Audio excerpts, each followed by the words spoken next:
Hello YouTube friends, it's Jared checking in again. In today's video, I'm going to be teaching you how to build muscle at the optimal rate that you genetically can. I'll cover how to calculate your own personal caloric needs in order to build muscle, as well as the proper way to use supplementation. And I will even recommend the bodybuilding program that I believe is the most promising in terms of stimulating maximum hypertrophy. Before we get started, please drop this video a like and subscribe so you don't miss out on any of my future content pertaining to building muscle, burning fat, or other aspects of self-development and reaching your full potential in life. When you break it down to its basic components, building muscle is very simple. It's not necessarily easy, but the mechanisms that produce muscle growth are quite simple and easy to understand. First and foremost, you must be eating in a caloric surplus. In other words, you need to be taking in more energy in the form of food every day so that your body has more than it needs to meet its basic requirements. When you are in a caloric surplus, your body's natural tendency is to store the excess energy either as fat or as new muscle tissue. This brings us to the only other component required for muscle growth. You must give your body a reason to store that extra energy as muscle instead of fat. How do you do this? You push your existing muscle tissue past the limits of what it is currently able to handle. You break it down and you destroy it. This triggers your body to say, holy crap, this guy is nuts. We better use whatever extra calories he is feeding us to build up stronger just in case the psychopath tries that again. With consistency, your body eventually realizes it needs to just keep putting all of the extra energy you are feeding it to building itself up, so that it can survive in the seemingly hostile conditions you are creating for it. Now it's important to note that your body has its own genetic limits and tendencies for this process of muscle growth. There are three main body types. There are ectomorphs. These are the guys or gals who can eat an entire box of pizza in one sitting and still naturally have tiny drumstick arms. If you're an ectomorph, you are going to have a harder time building muscle, but you can still gain 20 to 30 pounds of lean mass in your career as a natural bodybuilder. On the right side, you are likely to have an easier time staying lean while bulking and not having to cut as often as the other two body types. Secondly, there are endomorphs. Endomorphs are people who gain weight by just looking at a donut. It seems no matter how much they wrestle with their metabolism and restrain their appetite, they have a hard time keeping the weight off. For endomorphs, it is hard to build muscle but easy to pack on fat. The third and final body type, the body type everyone is jealous of and hates, is the mesomorph.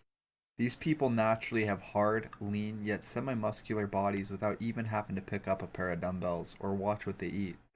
They are more likely genetically oriented to have higher levels of testosterone and therefore have an easier time storing whatever excess calories they eat as new muscle tissues. Yeah, don't worry, I hate them too. I'll be discussing how you should arrange your macronutrients based on your body type here in a minute. Today's question of the day is, based on your own observations, would you say that you're an endomorph, ectomorph, or a mesomorph? Let me know in the comment section below because I'd really like to see what percentages of you people fall into which categories. This is where things get interesting. I'm going to walk you through step by step how to calculate exactly how many calories you need to build muscle optimally. If you don't already have a calculator with you, I recommend pausing the video and grabbing one, or just bookmark this video in a playlist so you can come back and do this again at a later time. Anyway, the first step is to multiply your body weight in pounds by 10. This will give you your resting metabolic rate, or RMR for short. This resulting number is the number of calories you burn every day just to breathe, have your heart continue to beat, and your brain continue to function. Write this number down as you will need it later. Next, you'll multiply your RMR by 0.20. This resulting number is your daily activity burn, which is the number of calories you are likely to expend by just walking around, sitting in your chair at work, or texting on your phone. Write this number down as well. Then you will add your RMR to your daily activity burn and you will get the total number of calories you need just to live healthily on a rest day. The next step is to account for the number of calories you spend on your workouts. If you are doing a typical bro split non-aerobic weightlifting routine, you probably burn about 300 calories in a 1-hour session. If you're doing something more intense like P90X, it's closer to the 600 calorie mark per session. Either way, add this number into your daily total. Now what you are left with at this stage is the number of calories you will need to eat in order to just maintain your current body weight. If your goal is to gain muscle, you should allocate an extra 500 calories to your daily budget to put you in a surplus, so your body has an abundance of fuel to convert to new muscle tissue. If you're an ectomorph, you may eventually need to increase this 500 calorie surplus to upwards of 1,000 additional calories, but 500 is a good starting point. Conversely, if you want to lose body fat, you should cut this number down by 500 to create a deficit, which will force your body to tap into your current body fat stores to make up the difference in energy. So far, so good?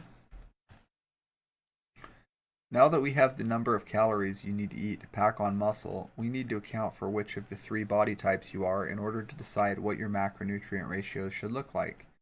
First on the list, if you're an endomorph and are prone to fat gain, you would be best suited eating a 50-30-20 macro ratio. 50% of your calories should be coming from protein, while 30% come from carbs and 20 from fat. I will teach you how to calculate how many grams of each of these spells out in a minute. Next up, if you are a mesomorph, you would experience optimal gains in eating a balanced ratio of 40-40-20. If you are an ectomorph and really struggle to put on any weight at all, you should go for the energy and performance ratios where you get to eat a whopping 60% of your calories from carbohydrates, 20% from protein, and 20% from fat. Again, these are all just starting guidelines. Everyone's body is unique, and you may find you need to tweak these ratios or even cut or increase your calorie allowance as you go. But I would start at this baseline for the cleanest bulk and muscle gains you can get.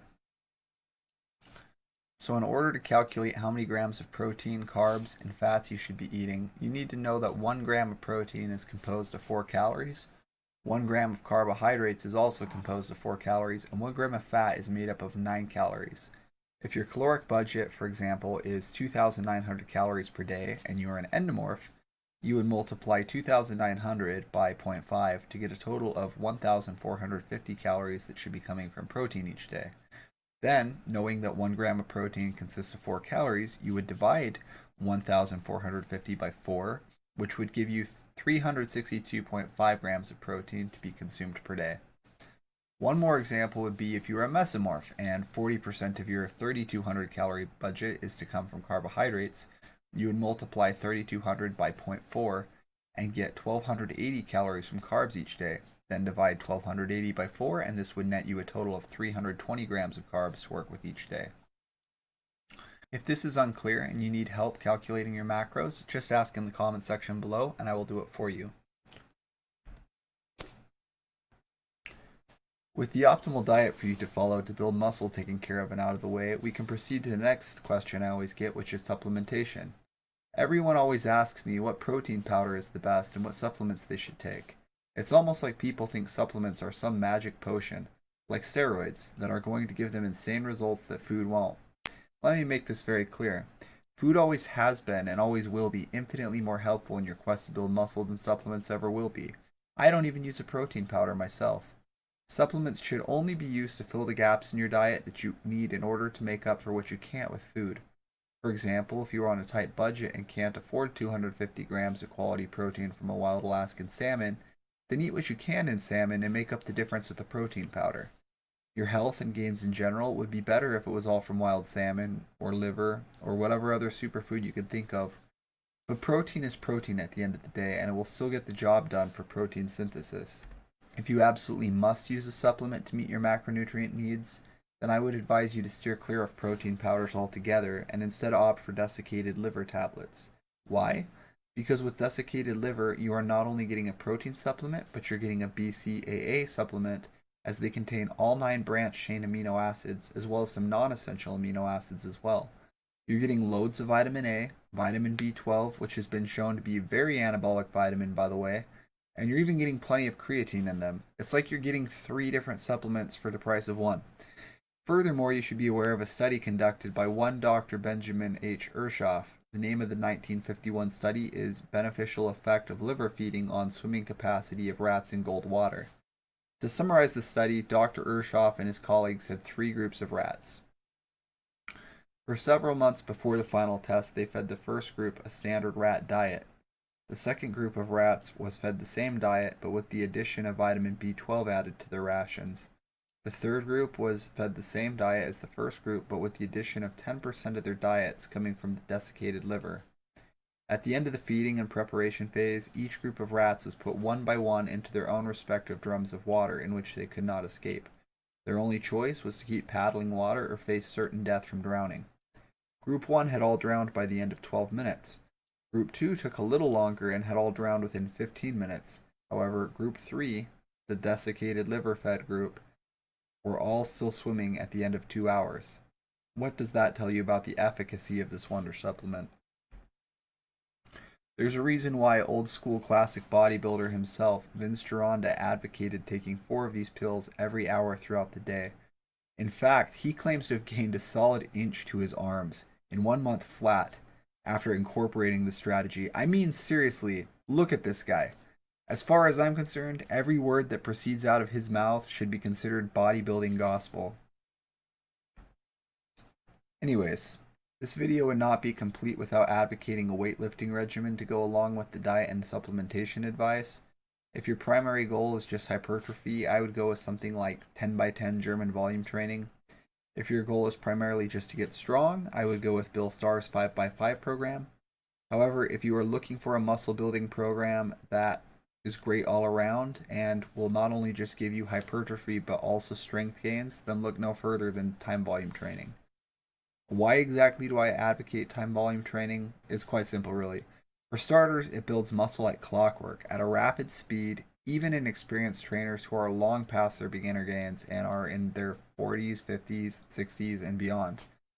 It develops a base of real strength that will push the numbers on your max lifts higher and higher without damaging your joints. It won't crush your recovery, destroy your central nervous system, spike your cortisol, or trash your immune system, or even suppress your natural testosterone production like so many other of these extreme regimens do. Time volume training produces workhorse strength for all-day power and endurance that doesn't quit or fade out. It recruits dormant muscle fibers that your body normally can't access and therefore can't grow. Most importantly, this program works for everybody, from total beginner to very advanced. If you're interested in learning more about how to do time volume training, I recommend checking the link in my video description below. I hope this video has helped make the principles of muscle building easier for you to understand and that you have gained some insight from it. Please be sure to like the video and subscribe to my channel so you don't miss any videos in the future. Cheer it out.